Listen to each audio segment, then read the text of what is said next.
আন্ডারওয়ার্ল্ডের অন্যতম top terror দেওয়ান মোহাম্মদ বদরুল আলম সন্ত্রাসী group 7 স্টারের পৃষ্ঠপোষক তিনি। সরকার ঘোষিত 23 শীর্ষ সন্ত্রাসী সুব্রত বাইন ছিলেন তার সহযোগী। সোহেল, হারুন, মতিন এবং আলম সহ বেশ কয়েকটি হত্যা মামলার আসামি বদরুলের বিরুদ্ধে রাজধানীর বিভিন্ন থানায় রয়েছে অসংখ্য সন্ত্রাসী কার্যকলাপের অভিযোগ। কুখ্যাত সন্ত্রাসী এরশাদ শিকদারের ক্যাডার ছিলেন বদরুল। টার্গেট কিলিংয়ের আগে বদরুল বৈধ পাসপোর্ট নিয়ে চলে যেতেন ভারতে। পরে চোরাই পথে দেশে ঢুকে নেতৃত্ব দিতেন হত্যাকাণ্ডে। মিশন শেষে আবার চোরাই পথে চলে যেতেন ভারত। কয়েকদিন পর আবার বৈধ পাসপোর্ট দেশে ফিরতেন। হত্যাকাণ্ডের ঘটনায় তার বিরুদ্ধে মামলা হলে তিনি আদালতে তথ্যপত্র দিতেন যে ঘটনার সময় তিনি দেশেই ছিলেন না। আদালতেও কাগজপত্র দেখে তাকে জামিন দিয়ে দিতেন। একের পর এক সন্ত্রাসী কর্মকাণ্ড ঘটিয়ে এভাবেই তিনি পার পেয়ে যেতেন। তার ভাষ্য অনুযায়ী 20 বছর তিনি ছিলেন দেশের বাইরে। সরকারের সঙ্গে সমঝোতা করেই তিনি সম্প্রতি দেশে ফিরেছেন। অনুসন্ধানে জানা গেছে 1999 সালে বদরুল ব্রাশ ফায়ারের হত্যা করেন খিলগাঁও সবুজবাগের ব্যবসায়ী আলমগীর হোসেন আলমকে। আলমের বাবা তখন ছিলেন ঢাকা সিটি কর্পোরেশনের 23 নম্বর ওয়ার্ডের কাউন্সিলর। আলম ছিলেন খিলগাঁও তালতলা মার্কেট পরিচালনা কমিটির সভাপতি। আলমকে হত্যার আগে বদরুল চিকিৎসার নাম করে মা বাবাকে নিয়ে ভারতে যান। মা বাবাকে সেখানে রেখে তিনি অবৈধভাবে দেশে ঢুকেন।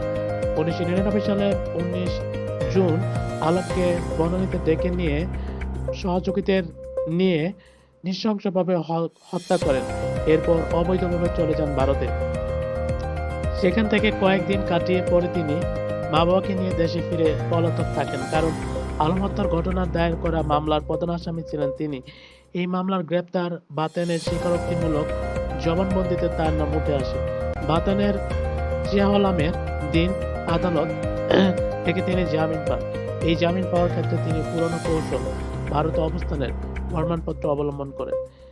এদিকে আলমের চেহলামে তৎকালীন স্বরাষ্ট্রমন্ত্রী মোহাম্মদ নাসিম এবং আওয়ামী লীগ নেতা সাবেক হোসেন চৌধুরী সহ অনেকে উপস্থিত ছিলেন। সেখানে বদরুলের জামিনের খবর পৌঁছানোর পর নাসিম সাবের চৌধুরী সহ আওয়ামী লীগ নেতারা বিস্ময় প্রকাশ করে আইন শৃঙ্খলা বাহিনীকে নির্দেশ দেন বদরুলকে যেখানেই পাওয়া যাবে সেখান থেকে যেন গ্রেপ্তার করা হয়। এ কারণে জামিনে থাকার পরও তিনি পলাতক ছিলেন। চলে যান ভারতে। ওই সময় তার নামে জামিন করা হয় গ্রেপ্তারি পরোয়ানা ওয়ারেন্ট। তার বাসায় অভিযান চালিয়ে পুলিশ সব মালামাল ক্রোক করে। এর কয়েক মাস পর দেশে ফিরলে তাকে গ্রেপ্তার করা হয়। এরপর 1 বছর কারাদণ্ড ভোগের পর জামিন পান। পরে তিনি গোপনে চলে যান ইকুয়েডর। দীর্ঘদিন তিনি সেখানে ছিলেন বিসমিল্লাহ আলী নামে। তার ফেসবুক আইডি এখন ওই নামেই আছে। গত জাতীয় সংসদ নির্বাচনের আগে তিনি দেশে ফিরেন। খোঁজ নিয়ে জানা গেছে দেশে ফেরার পর কিছুদিন আত্মগোপনে থাকলে বদরুল ইদানিং বিভিন্ন অনুষ্ঠানে অংশ নিচ্ছেন। তবে কোনো অনুষ্ঠানেই তিনি দীর্ঘ সময় অবস্থান করেন না। কয়েক মিনিট অবস্থান করেই তিনি সেখান থেকে ত্যাগ করেন। বদরুলকে এখন আশ্রয় দিচ্ছেন সিটি কর্পোরেশনের 2 জন ওয়ার্ড কাউন্সিলর। তারা তাকে সরকার দলীয় নেতাদের কাছে নিয়ে যাচ্ছেন। স্থানীয় রাজনীতিবিদদের সঙ্গে বদরুল ছবি তুলে তার আপলোড করছেন সামাজিক যোগাযোগ মাধ্যম ফেসবুকে। এতে আতঙ্কিত এলাকাবাসী।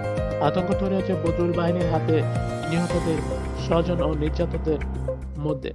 অন্যদিকে যে আলম হত্যা ঘটনার বদরুল বিদেশে পলাতক ছিলেন সেটির বিচার এখনো শেষ হয়নি। এ বিষয়ে আলমের স্ত্রী বিনা আলম যুগান্তরকে বলেন, আমার স্বামীকে হত্যা করেছেন বদরুল ও তার সহযোগীরা। বদরুল, মোস্তাক, বাতেন এবং মতিন সহ কয়েকজনের বিরুদ্ধে চার্জশিট দেওয়া হয়েছে।